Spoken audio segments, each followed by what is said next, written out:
صلی اللہ علیہ وسلم کی حدیث کا مفہوم ہے کہ مومن کے لیے جو دنیا ہے نا یہ قید خانہ ہے اور کافر کے لیے جنت ہے. آج انشاءاللہ آپ کو اس کے بارے میں ایک واقعہ بھی بتاؤں گی. ابھی پہلے یہ آپ کو بتانا ہے کہ مولانا رومی ہے، انہوں نے ایک بڑی پیاری حکایت لکھی تھی، اور وہ حکایت مطلب کہ ہم کسی بھی چیز کو سمجھیں نہ، ظاہر ہمارے جو اس طرح لکھی ہوئی حکایتیں لکھی ہیں یا کچھ بھی واقعات لکھے ہوتے ہیں اس میں کوئی نہ کوئی ہمارے لیے سبق ہوتا ہے. وہ کہتے ہیں انہوں نے ایک حکایت لکھی تھی، اس میں یہ تھا کہ ایک دن جو ہوتا ہے نا تاجر ہوتا ہے ایک، اس نے ایک نا طوطا رکھا ہوتا ہے. جو طوطا ہوتا ہے نا اس کا وہ باتیں کرتا ہے، ٹھیک ہے نا. تو ایسے تاجر ظاہر ہے سامان لے کے کبھی ادھر جاتا ہے کبھی ادھر جانا پڑتا ہے اسے. ایک دن جب وہ دوسرے شہر جا رہا ہوتا ہے تو وہ اپنے طوطے سے کہتا ہے، جیسے گھر والوں سے کہتے ہیں کہ کوئی چیز چاہیے، تو ایسے طوطے سے کہتا ہے کہ تمہیں کچھ کوئی حاجت ہے. تو وہ طوطا کہتا ہے کہ بس نا آپ اس شہر میں جا رہے ہیں نا، تو آپ اس شہر میں جائیں گے نا تو وہاں فلاں جگہ پہ نا ایک درخت ہوگا، تو درخت کے اوپر نا ایک میرا جو ہے نا گرو بیٹھا ہوگا، یعنی میرا بڑا استاد بیٹھا ہوگا.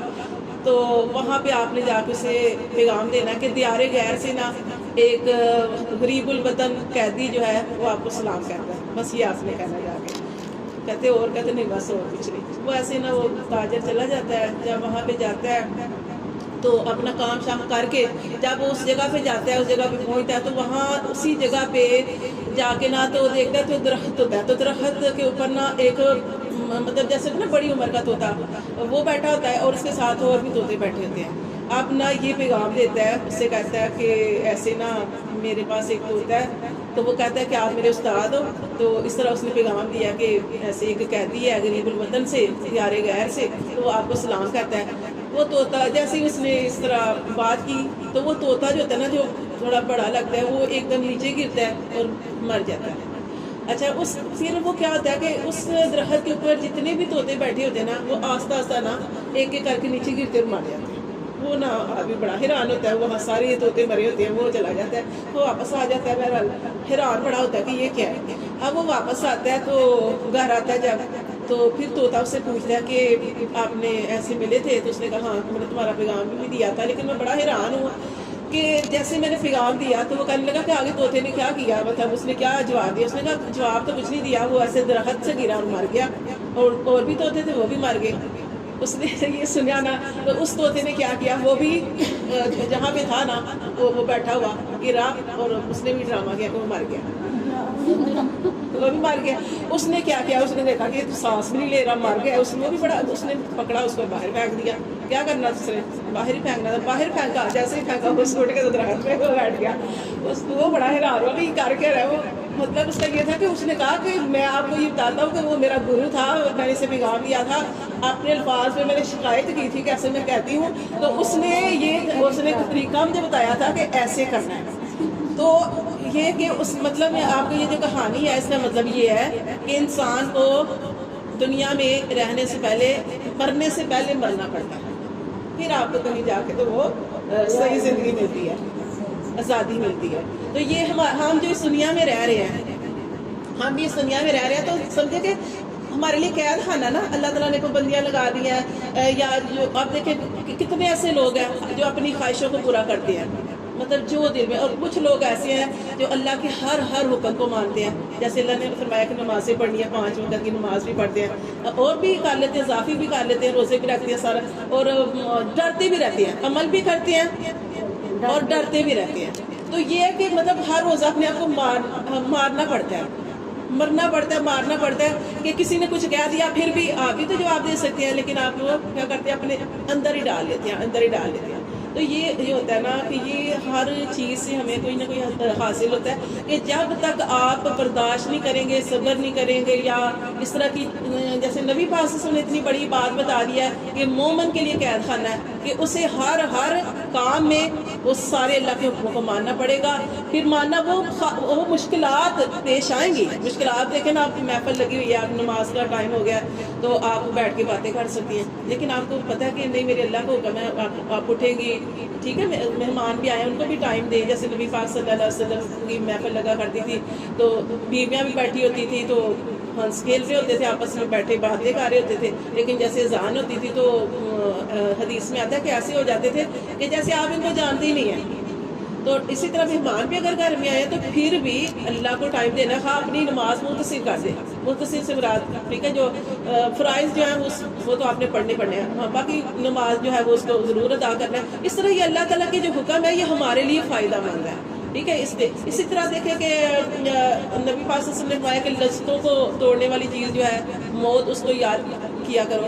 اسی طرح دیکھیں کہ ایک دفعہ ایک بادشاہ تھا نا، تو بادشاہ بیٹھا ہوا تھا، تو اس نے نا، اس کا وزیر تھا، وزیر جو تھا نا اس وزیر سے وہ بڑی محبت کرتا تھا، اسے اپنا جیسے سیکرٹری ڈال لیتے ہیں یا وزیر، اس طرح مطلب خاص اس کو عہدہ دیا ہوا تھا۔ اب اس نے کیا کیا کہ ایک دن بادشاہ بڑا خوش ہوتا ہے اور وزیر سے کہتا ہے کہ آپ ایسے کرو کہ تم مانگو، آج جو مانگو میں تمہیں دوں گا۔ تو وہ کہتا ہے، وزیر کہتا ہے نہیں مجھے کچھ نہیں چاہیے۔ پھر وہ کہتا ہے بادشاہ، 2-3 دفعہ بادشاہ کہتا ہے، تو وزیر کہتا ہے کبھی کبھی میرے دل میں خیال آتا ہے کہ آپ کی اتنی سلطنت ہے، اس میں مجھے کچھ مل جائے نا تو میں چلو مجھے میری بھی عیش ہو جائے۔ تو وہ بادشاہ کہتا ہے اچھا میں تمہیں دوں گا، پر میرے 3 سوال ہیں۔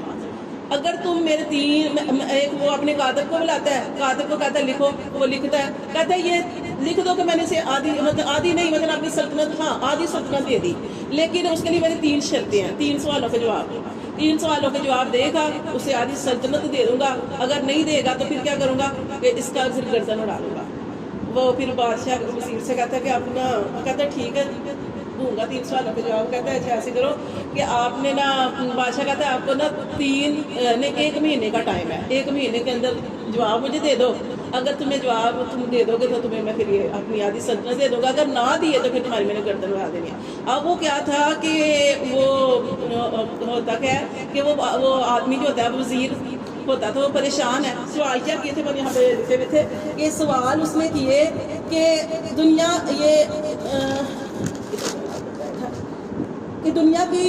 کا سب سے بڑا سچ کیا ہے۔ دنیا کا بادشاہ نے پہلا سوال پوچھا کہ دنیا کا سب سے بڑا سچ کیا ہے، ایک یہ سوال۔ پھر اس نے پوچھا کہ دنیا کا سب سے بڑا دھوکہ کیا ہے، اور تیسرا اس نے کہا کہ اس نے سوال پوچھا کہ انسان کی سب سے بڑی مجبوری کیا ہے۔ اب کیا تھا، یہ 3 سوال تھے۔ اس نے کہا کہ تینوں کے سوال کے لیے تمہیں 1 مہینے کا ٹائم ہے۔ وہ کہتا ہے اچھا ٹھیک ہے۔ وہ کیا کرتا ہے، وزیر کیا کرتا ہے، وہ تو کیونکہ بادشاہ سے فارغ ہو چکا ہوتا ہے، تو وہ کہتا ہے کہ اچھا میں نا اب ظاہر ہے کسی علم والوں کے پاس جاؤں اور سوالوں کے جواب جب تلاش کروں۔ اب وہ علم والوں کے کبھی کسی کے پاس جاتا ہے، کبھی کسی کے پاس جاتا ہے، تو اس سے مطلب مطمئن نہیں ہوتا، سوالوں سے مطمئن، جوابوں سے مطمئن نہیں ہوتا۔ وہ کیا کرتا ہے، وہ کہتا ہے کہ اب میرے اگر سوالوں کے جواب صحیح نہ ہوئے تو بادشاہ نے میری گردن اڑا دینی ہے۔ وہ کیا کرتا ہے، وہ کہتا ہے کسی دوسرے شہر میں چلا جاتا ہے، وہ دوسرے شہر جاتا ہے، تیسرے شہر جاتا ہے، مطلب ایسے نہ ہو، لیکن اس کو نہ جہاں سے بھی کوئی جواب ملتے مطمئن نہیں ہوتا۔ اب وہ کیا کرتا ہے، وہ بڑا ہی پریشان ہوتا ہے، یہاں تک کہ مہینہ ختم ہونے میں 3 دن باقی رہ جاتے ہیں۔ جب 3 دن باقی رہتے ہیں تو اس وقت نا وہ بڑا ہی پریشان ہوتا ہے، تو جا رہا ہوتا ہے تو جنگل سے نا پھر وہ گزر ہوتا ہے، تو وہاں بھی اسے ایک آدمی ملتا ہے۔ وہ کہتا ہے کہ اسے اپنا مسئلہ بتاتا ہے، کہتا ہے کہ ایسے وغیرہ میرا تو یہ مسئلہ ہے، تو میں بڑا ہی پریشان ہوں، اب 3 دن باقی رہ گیا اور پتہ نہیں بادشاہ کو کیا جواب دوں۔ وہ کہتا ہے آپ نے ایسے کرنا ہے کہ یہاں پہ نا قریب ایک بستی ہے اور وہاں پہ ایک نا فقیر ہے، سائل سمجھ لو، تو وہ مطلب بزرگ کا ایک بوڑھا سا، تو وہاں پہ چلے جاؤ تو مجھے لگتا ہے وہ تمہارا مسئلہ حل کر دے گا نا، سمجھدار ہے۔ وہ کہتا ہے اچھا، وہ جاتا ہے اس کے پاس، وہاں پہ پہنچتا ہے تو وہاں پہ وہ جو بزرگ جو ہوتا ہے نا بڑا، اس کے کپڑے بھی ایسے ہی ہوتے ہیں اور مطلب کہ خستہ حال ہوتے ہیں، اور وہ بیٹھا ہوتا ہے، اور ساتھ اس کے نا ایک باہر کتا ہوتا ہے، کتا جو ہوتا ہے نا وہ دودھ پی رہا ہوتا ہے۔ اب وہ کہتا ہے کہ اس سے جا کے نا اس کے پاس بیٹھتا ہے، تو وہ جو فقیر ہوتا ہے یا وہ بزرگ ہوتا ہے نا، وہ کہتا ہے کہ تم نے اچھا کیا تم یہاں پہ آ گئے، تمہارے سوالوں کے جواب میں دوں گا۔ وہ کہتا ہے اچھا، وہ بڑا حیران ہوتا ہے کہ میں نے تو سوال بتائے بھی نہیں تھے، جواب کہاں سے دے گا۔ پھر وہ کہنے لگا کہ یہ آپ کیسے جانتے ہو؟ کہتے ہیں کہ اس لیے کہ میں بھی بادشاہ کا وزیر رہ چکا ہوں، اور اس نے کہا کہ تم وزیر ہو نا بادشاہ کے؟ وہ کہنے لگا ہاں۔ وہ کہنے لگا کہ آپ کو کیسے پتا؟ وہ کہنا ایک تو یہ کہ یہ جو تم نے بیگ پکڑا ہوا ہے نا یہ وزیروں کے پاس ہی ہوتا ہے، بادشاہ کے وزیروں کے پاس ہوتا ہے، اور دوسرا یہ کہ اسی طرح بادشاہ نے مجھ سے 3 سوال پوچھے تھے، تو مطلب کہ مجھے سوالوں کا بھی پتا ہے۔ اچھا بہرحال ایسے ہے کہ 2 سوالوں کے جواب میں تمہیں مفت میں دوں گا، اور تیسرے کا جو ہے نا جواب وہ تمہیں قیمت دے کے ادا کرنا پڑے گا، لینا پڑے گا۔ وہ کہتا ہے اچھا ٹھیک ہے۔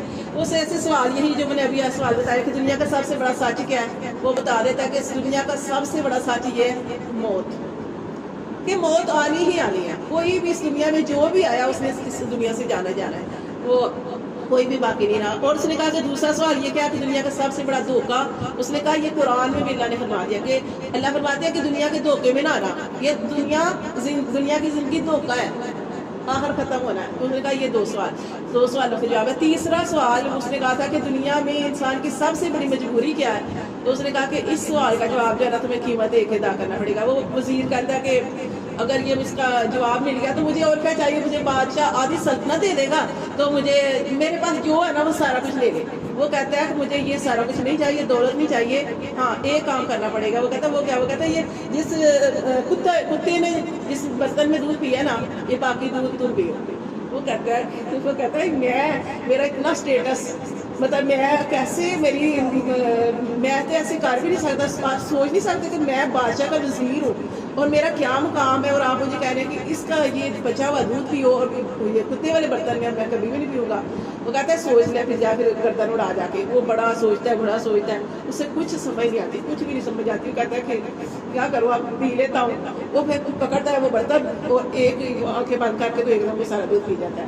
وہ آپ کہتا ہے مجھے سوال کا جواب بتائیں. اس نے کہا کیا جواب تھا, یہی تو جواب تھا, انسان کی سب سے بڑی مجبوری اس کی خود غرضی ہے, حرص, لالچ, خود غرضی مجبوری اس کہ اس اتنی کہ تو نے یہ دے کہ تو نے کتے کا جھوٹا پی لیا ہے کہ یہ انسان. اور آج یہی ہے کہ اللہ کو وہ لوگ پسند ہیں جو مخلص ہو کر اخلاص کے ساتھ اللہ کے ساتھ لگ جاتے ہیں, وہ لوگ کامیاب ہو جاتے ہیں, مشکلات آتی ہیں. لیکن جو خود غرضی کے لیے کبھی انسان کے ساتھ لگتے ہیں یا کسی کے ساتھ بھی لگتے ہیں وہ کبھی کامیاب نہیں ہوتے, کبھی بھی کامیاب نہیں ہوتے. تو اس لیے اللہ تعالیٰ نے کیا فرمایا, قرآن کے اندر فرمایا, اور کہ انسان کے اعمال جو ہے حدیث میں بھی آتا ہے کہ انسان کے اعمال قیامت والے دن یہ نہیں کہ گنے جائیں گے, یہ اس نے کیا اتنے کیا, نہیں, بلکہ انسان کے اعمال جو ہے اس وقت ان کا وزن کیا جائے کہ اخلاص کتنا ہے. اس لیے نبی پاک صلی اللہ علیہ وسلم نے ارشاد فرمایا اخلاص کے ساتھ پڑھا ہوا کلمہ کل قیامت والے دن آپ کو جہنم سے نجات دلا دے گا.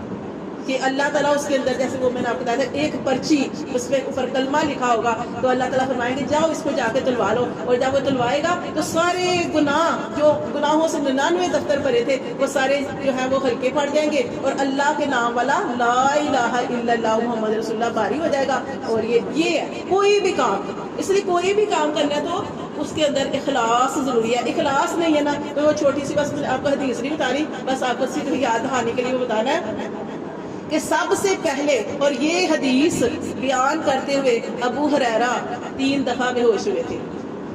ہم تو مطلب اتنی بڑی بات پڑھ لیتے ہیں نا, مطلب یہ سوچے کہ وہ اتنا زیادہ اللہ سے ڈرنے والے تھے, حدیثوں کو لکھنے والے تھے. اور جب نبی پاک صلی اللہ علیہ وسلم کوئی حدیث کوئی بات بیان کرتے تھے نا تو وہ آپ کے پاس بیٹھ جاتے تھے کہ میں لکھوں سب سے پہلے. اور اللہ نے ان کے لیے برکت کی دعا کی کہ ابو ہریرہ تجھے نہ بھولے, تو جو بھی مجھ سے سنے یاد رہ گئے. اور 3 دفعہ بے ہوش ہوئے تھے, اور 3 دفعہ بے ہوش ہونے کے بعد انہوں نے یہ نبی پاک صلی اللہ علیہ وسلم کی حدیث بتائی تھی کہ قیامت والے دن جس کا حساب سب سے پہلے ہوگا وہ 3 لوگ ہوں گے. وہی 3 لوگ وہ آپ جانتے ہیں کہ پہلے بتا چکی, سخی, عالم اور شہید. کہ یہ کیا کریں گے, قیامت والے دن اللہ سے یہ دعویٰ کریں گے کہ اللہ ہم نے تیرے لیے مال خرچ کیا.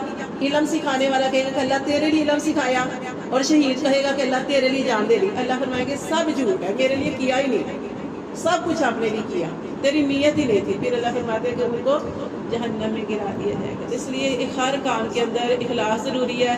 اور یہ بھی یاد رکھنا چاہیے کہ مرنا ہے, اس دنیا سے جانا ہے, اور ہمارے لیے جو قید اللہ نے لگائی ہے یہ ہمارے لیے اچھی ہے. اگر اللہ ہمیں کھلا چھوڑ دے, اللہ تعالیٰ نے دیکھے جب مرد ہے, اللہ تعالیٰ نے فرمایا نبی پاک صلی اللہ علیہ وسلم کی حدیث کا مفہوم ہے مرد اپنی عورت سے اپنی خواہش پوری کرتا ہے اس کو اجر و ثواب ملتا ہے. صحابہ کرام بڑے حیران ہوئے, کہا اللہ کے رسول اپنی خواہش اپنی بیویوں سے پوری کرے, اس پر بھی اجر. آپ نے فرمایا اگر یہ خواہش کسی اور سے پوری کرو تو گناہ ہوگا کہ نہیں. اس لیے اللہ تعالیٰ نے یہ دیکھے یہ سب سے پہلے جو رشتہ بنا تھا, اللہ تعالیٰ نے کون سا رشتہ بنایا تھا, آدم علیہ السلام کا. اور اللہ تعالیٰ نے کیا فرمایا, آدم علیہ السلام کو اس کا جوڑا عطا فرمایا, زوج عطا فرمایا, تاکہ وہ اپنی بیوی سے سکون حاصل کرے.